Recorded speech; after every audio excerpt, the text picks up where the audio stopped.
Everybody, this is Rydo. We're playing Hearthstone and we're streaming live on April 12th at the same time. So you're either watching it live or you're watching a recording.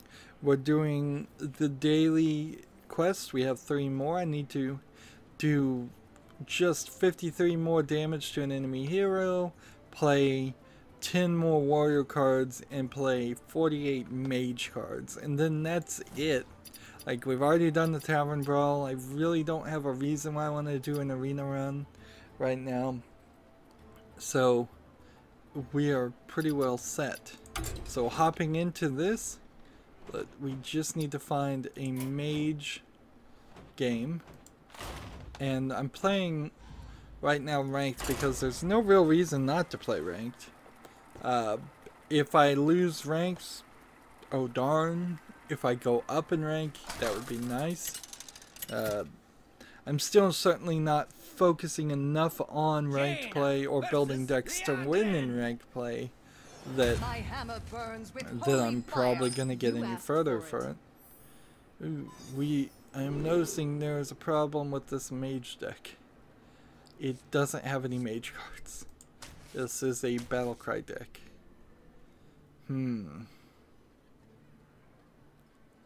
Well, I may be in trouble then.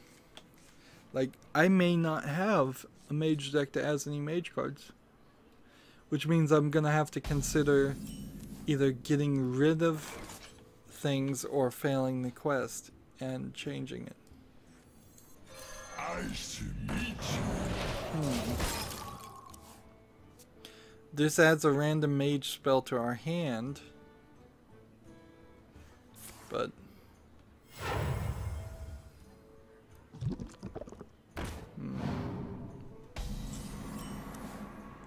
no, there's a couple of these. Deal 2 damage at 1/1 elemental to your hand. There we go. Let's see. Nintendo is offering up to $20,000 for Switch vulnerabilities, which, from my perspective, is a good amount of money to offer there, compared to the $500 that you were being offered from Conan Exiles, an example, which I thought that $500 for a vulnerability, it's probably, you could make more money if you're ambitious enough to hold on to that vulnerability and exploit it yourself or sell it to somebody that could use it. Now, arguably, a vulnerability in general against the entire system is much more valuable and dangerous to have out in the wild for Nintendo than a vulnerability in a single game. That being said, any vulnerability in the game, in any specific Switch game, might very well turn into a way of rooting, unlocking, homebrewing, hacking, whatever you would call it, or whatever you would actually do to the entire system. That certainly is how the Nintendo Wii was hacked.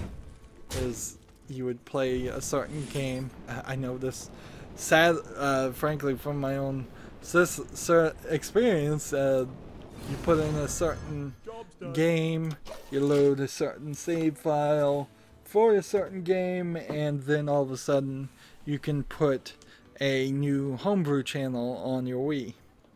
And then that homebrew channel allows you to simply place any other apps you want in the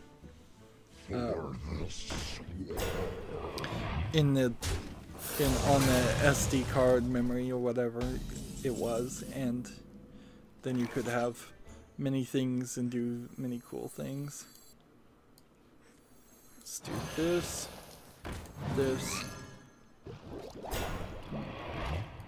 do this. I'm warning you, I'm unstable. Add a random mage spell to your hand. I think I'm gonna have to do that. Mirror entity, okay. So yeah, $20,000 for a vulnerability on Switch. Hopefully they don't get all the vulnerabilities though, because I'm looking down the line on. I'm trying to replace my tablet. I have a Nook HD Plus tablet, and I'm trying to find something that would be relatively cheap, but much more powerful. So something that's older, but not as old as the Nook HD tablet, which is pretty old. And I was even thinking just last night, what if I just put like a Raspberry Pi in the tablet? And that wouldn't quite work because the circuitry in tablets are frankly just too small. So what do I want to do here? Do I want to kill this guy? Or this guy? Or this guy? I guess I should kill this guy. That way that happens. So yeah, a Raspberry Pi is too tall. I would need some special thing that was very flat that would also allow me to almost solder things directly next to themselves versus soldering things slightly on top of one another. I think even the width of the wire from one connector to another connector might be almost too much. Plus, a Raspberry Pi 3 is not faster than a Nook HD. It's not this all-in-one finished thing. And that's another weird thing about it. Let's see.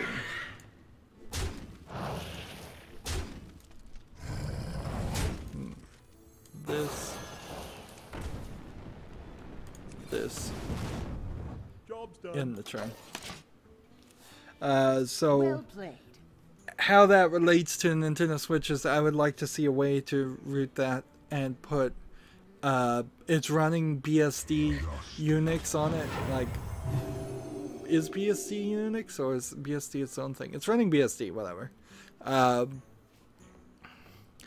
But a special build of that, and BSD by itself is kind of even more obscure than Linux is as far as finding apps and particularly games or anything to put on it. So the first hack I would want to see on a Switch is, can you hack this thing and turn it into an Android tablet? Because then you take it from a low level, sure you can program this if you know how to program at a very, very low level, to just, oh, this will run any Android app that you put on it, which is a lot easier and more realistic to do. If they could hack it to run Windows, the Tegra processor in the Switch in particular is probably a good one to do it. You know, it can handle graphics to a certain extent much higher than probably most hardware. You know, it can probably handle Windows pretty well. You're not going to do 4K gaming on it, something like that. The controllers and the connectors that are on the side of the Switch, the Joy-Cons, are a bit of a problem. The battery is a bit of a problem. Maybe if you got Linux on there, that you could do some ultra power savings just through settings. But right now, it seems like it would be easier and better just for me to start thinking about replacing the battery on my current thing. My current Nook, because then in that process I've got an all-in-one device that's already working for its needs. That being said, I was also messing last night with my Nook Touch Simple with glow light, and there's several different versions, and I have like the newest version, which is the BNRV or VR500, which is kind of impossible to hack. It has an e-ink screen, so I was thinking, you know what, you probably would be better off just taking all the internals out of that. I mean, it is running Android, but there's no way to connect to it. There's no SD card in this model, and it doesn't seem like it has any USB debugging options, unless somebody knows and they could tell me in the comments if you know how to turn that specific model into USB debugging. But it seems like nobody has been able to do anything with it. And the one thing that it needs done to it is just the fact that it has 2.5 gigabytes of space, but only 500 gigabytes of space are formatted so that you can access it when you plug it into a computer. And 2 gigabytes of it are internally probably encrypted partitions that are for buying books on the Barnes & Noble store, which I don't even know if it exists anymore. It seems like it still works, but I don't know. Like, so it's a very cheap device, and I have it sitting around, and either I'm just gonna wait to see if a hack ever comes out, which probably isn't since it's a pretty old device, or I'm gonna get really ambitious and attempt a project I'd almost certainly fail at, which is to replace all the internals with a Arduino unit or Raspberry Pi, which I've not attempted any of these things, so I'm getting rather ambitious in my thoughts of how I would even start my first project with a Raspberry Pi, which is something I'm not unfamiliar with. I've always been very ambitious with computer things like that, and it's often bit me in the keister, and so I need to be aware of that and not go crazy.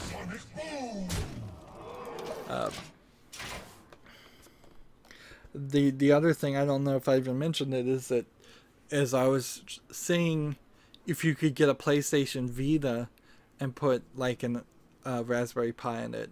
And the difference for people who aren't very technical, an Arduino is a 16 megahertz cheap computer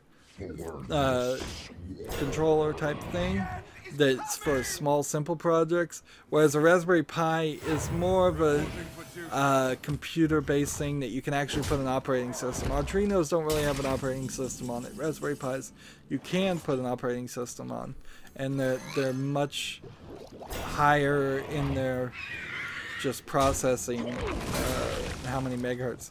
That being said, they're still only about 12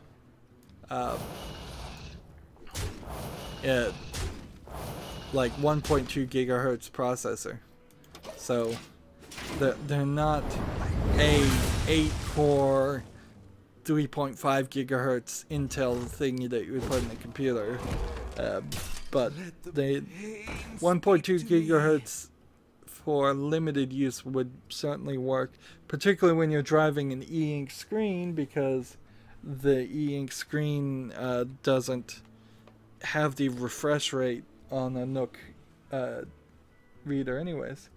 We have Rhino Star 101 saying hi. So, hi. I guess I can type back hi, and that's about it.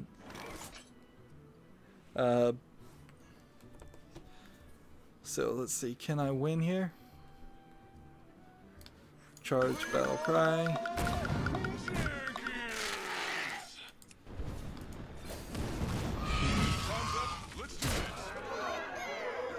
I'm trying to play mage cards, unfortunately, and there aren't enough in here. So yeah, I've been, instead of recording videos for video games and being a video game critic, I've been messing with things, trying to see if I could hack that Nook reader, and there's no real reason, no way to do that as far as I can find, which is a shame. I really want that space back. But even with 500 megabytes, when you're just putting ebooks in it, an ebook by itself is usually only a megabyte, maybe 10 megabytes if it's a really big book with pictures. So just filling up 500 megabytes, I have like 38 pages of books, and you can use the program Calibre to have a much bigger library of ebooks and move it around and move things in and off. You certainly, as long as you're slightly careful, can have it completely full of several months of content before you would need to replace it. Yeah, and I have no other mage card, no other mage deck. So I've made a mistake here. I need to play 50 mage class cards. I don't have any mage deck other than this one that barely even has any mage class things in it. So this is supposed to be a Battlecry elemental thing, and we need to change it. So let's look here. Let's see. New comments. This bad timing, but do you want to play some now? Did I even get your friend request? Well, I've just run into a thing.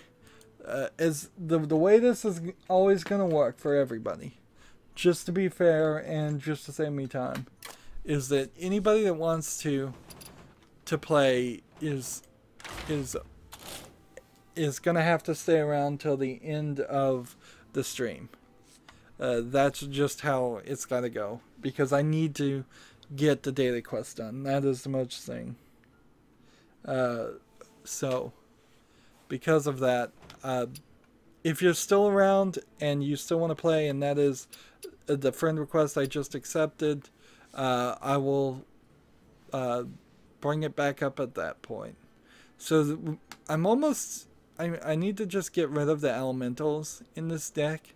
We built it, but the truth is I need mage cards more. So we have add 2 elementals. Can we get rid of anything else before we get rid of elementals?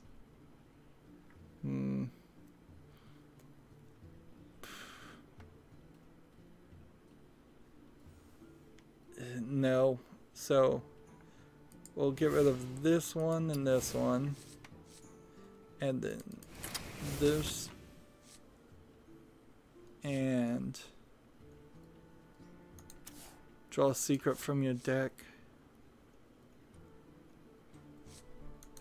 If you control secret, deal 3 damage. If you control the next secret you play, add a random spell to your hand.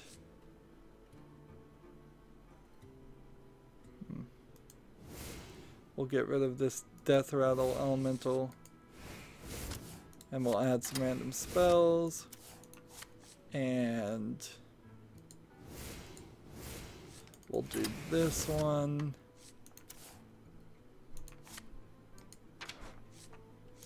Battlecry gain +2/+2 if an enemy is frozen.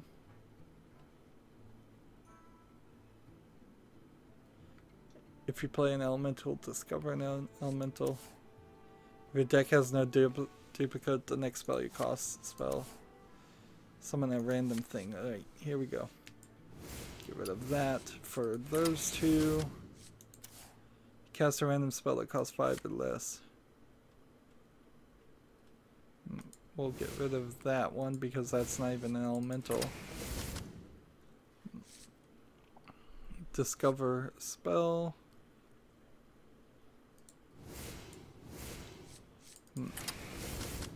So I'm going to discover more spells, which this is going to help with this.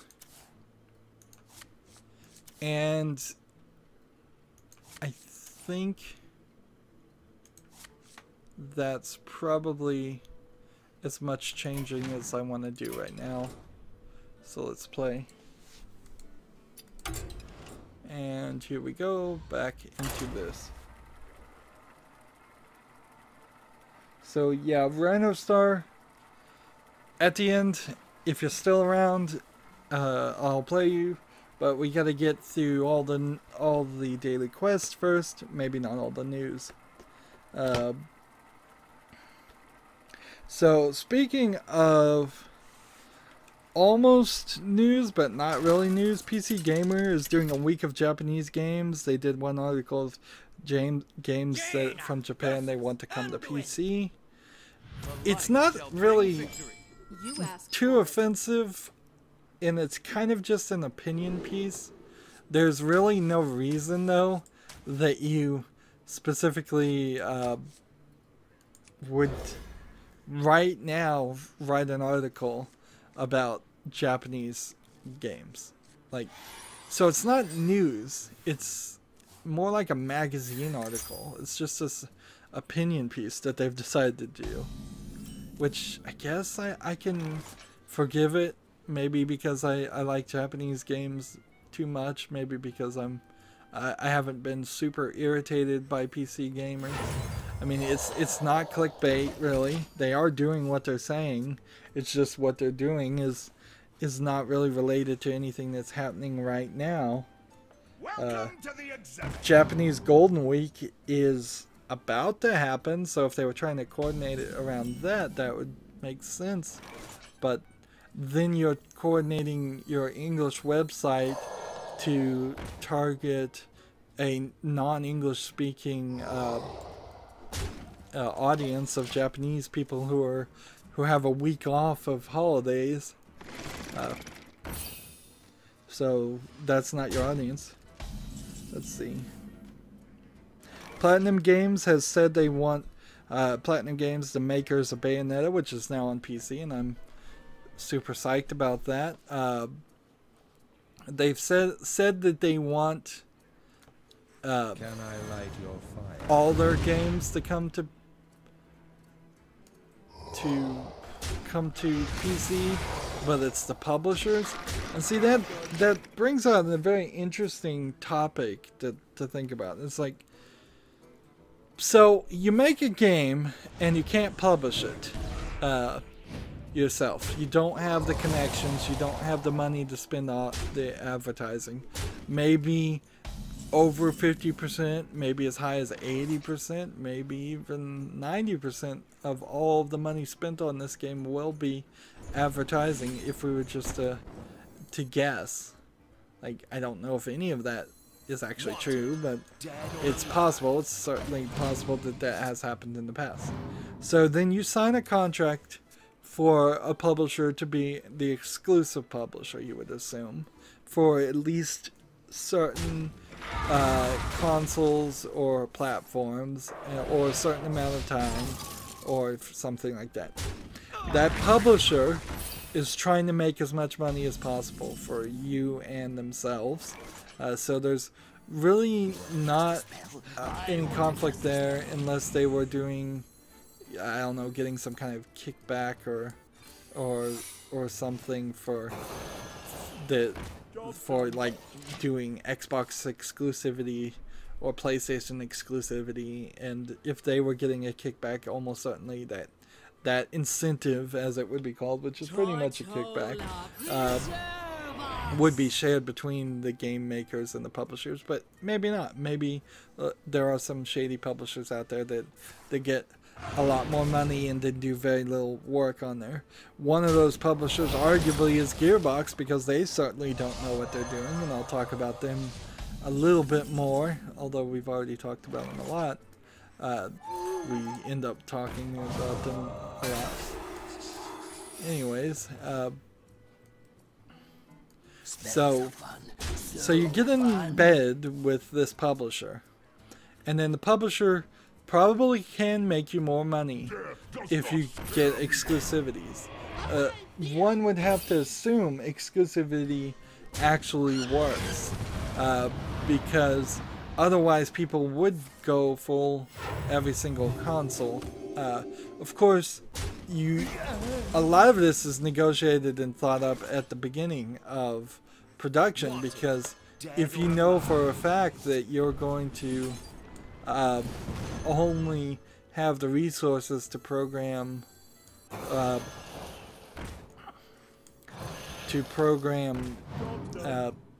one version of your game, you might very easily say, I want this to be a PlayStation exclusive, because you don't have the resources to do that. And Sony may very well pay you a little bit of extra money and promote your game a little bit more because it's an exclusive. On the other hand, it might be that you're making this game in an engine that could easily port the game to Xbox One, PlayStation 3, Switch, and the PC easily without any extra effort, or very little extra effort. And because of that, you might find that that the publisher is negotiating for exclusivity at kind of against your wishes, or otherwise. So for Platinum Games, Sega is the publisher of Bayonetta, and they're kind of putting the blame on Sega and saying, well, Sega didn't want it on PC. Arguably very believable. Very few Sega games are on PC, and when they do come to PC, they're not the best of ports. Maybe that's all changing now. Maybe this is the beginning of it. Platinum Games just sold Nier Automata on PC, and I think that probably opened up a lot of people's eyes in Japan as far as let's see, as far as games that